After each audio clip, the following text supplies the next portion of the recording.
प्रधानमंत्री नरेंद्र मोदी के आगे डोनाल्ड ट्रंप सरेंडर हो गए हैं। पीएम मोदी की शान में कसीदे पढ़ने शुरू कर दिए हैं। दुनिया में भारत का डंका बजा तो अमेरिका के राष्ट्रपति अब मोदी मोदी करने लग गए हैं। जो अमेरिकी राष्ट्रपति ग्रीनलैंड को लेकर यूरोप को टैरिफ के नाम पर धमकाते रहे, जो भारत पर सबसे पहले 50% टैरिफ ठोक देते हैं, जो ये तक कह देते हैं कि भारत रूस से तेल क्यों खरीद रहा है, और जो झुंझलाहट में भारतीय अर्थव्यवस्था पर भी बयानबाजी करता हो, आज वही डोनाल्ड ट्रंप अचानक प्रधानमंत्री नरेंद्र मोदी की तारीफों के पुल बांधने लगे हैं। दावोस में वर्ल्ड इकोनॉमिक फोरम के मंच से ट्रंप पूरी दुनिया को चौंकाते हुए कहते हैं कि प्रधानमंत्री नरेंद्र मोदी के लिए मेरे मन में बहुत ज्यादा आदर है। वो शानदार व्यक्ति हैं, मेरे दोस्त हैं और हम एक अच्छा ट्रेड डील करने जा रहे हैं। अब सवाल सीधा है, इतना बड़ा यू टर्न क्यों? क्या ट्रंप कल फिर से रुख बदल लेंगे या फिर इसके पीछे कोई गहरी मजबूरी है? असल बात यह है कि डोनाल्ड ट्रंप का ये प्रतिक्रिया या फिर ये परिवर्तन यूं ही नहीं हुआ है। जब अमेरिका ने भारत पर 50% टैरिफ लगाया तो भारत दबाव में नहीं आया। भारत ने साफ साफ कहा कि हम अपनी नीति राष्ट्रहित को देखकर तय करते हैं और किसी भी अंतर्राष्ट्रीय दबाव में नहीं आएंगे।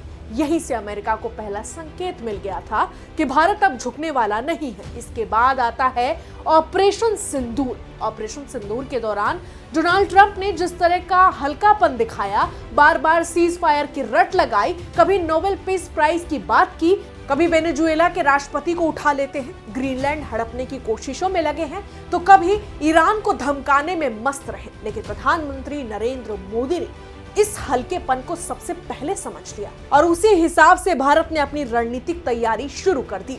अभी हाल ही में प्रधानमंत्री नरेंद्र मोदी को डोनाल्ड ट्रंप ने बोर्ड ऑफ पीस के लिए निमंत्रण भेजा था। हालांकि प्रधानमंत्री नरेंद्र मोदी ने इस बोर्ड ऑफ पीस में हिस्सा नहीं लेने का निर्णय लिया। बहरहाल प्रधानमंत्री नरेंद्र मोदी के नेतृत्व की बात करें और उनकी कूटनीतिक चाल की बात करें तो आज नतीजे ऐसे हैं कि दुनिया आज प्रधानमंत्री नरेंद्र मोदी को सलाम कर रही है। दावोस में ही अमेरिका की private equity company Carlisle group के को-फाउंडर डेविड रूबिनस्टीन खुलकर कहते हैं कि अगले कुछ दशकों में भारत दुनिया की सबसे बड़ी अर्थव्यवस्था बन सकती है। उन्होंने मीडिया में इंटरव्यू देते हुए कहा कि 20 से 30 साल के भीतर भारत यह मुकाम हासिल कर सकता है। ये बयान यूं ही नहीं आया। अमेरिका को पता है कि अगले हफ्ते भारत और यूरोपियन यूनियन के बीच मुक्त व्यापार संधि यानी FTA की घोषणा होने जा रही है। इसे मदर ऑफ ऑल डील यूं ही नहीं कहा जा रहा। करीब 2 अरब की आबादी और दुनिया की 25% GDP इस एक संधि के दायरे में आने वाली है। अमेरिका ये भी जानता है कि आज यूरोपियन यूनियन भारत की ओर देख रहा है, तो इसकी सबसे बड़ी वजह भारत की तेजी से बढ़ती अर्थव्यवस्था है, जो अब दुनिया की चौथी सबसे बड़ी इकोनॉमी बन चुकी है। कहीं ना कहीं इसी समझौते का दबाव है जिसने बड़बोले ट्रंप को अपने सुर बदलने पर मजबूर कर दिया। लेकिन कहानी यही खत्म नहीं होती। अमेरिका ये भी देख रहा है कि पाकिस्तान के साथ ऐतिहासिक दुश्मनी के बावजूद भारत का सम्मान मुस्लिम देशों में भी तेजी से बढ़ रहा है। हाल ही में भारत और संयुक्त अरब अमीरात UAE ने यह तय किया है कि 2032 तक दोनों देशों के बीच व्यापार $200 अरब तक पहुंचाया जाएगा।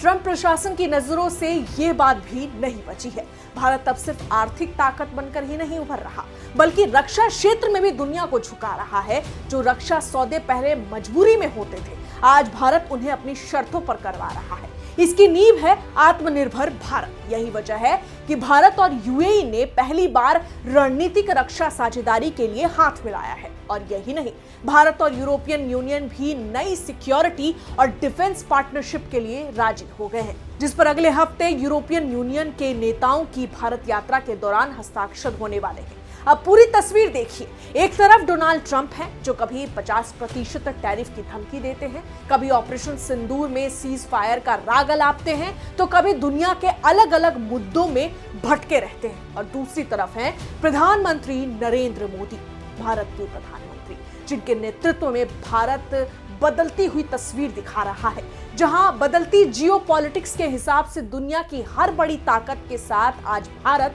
कूटनीतिक बातचीत करता है। आज उसी रणनीति का नतीजा है कि अमेरिका को भारत के सामने नरमी दिखानी पड़ रही है। इसलिए साफ है कि डोनाल्ड ट्रंप पीएम मोदी के आगे यूं ही सरेंडर नहीं हुए।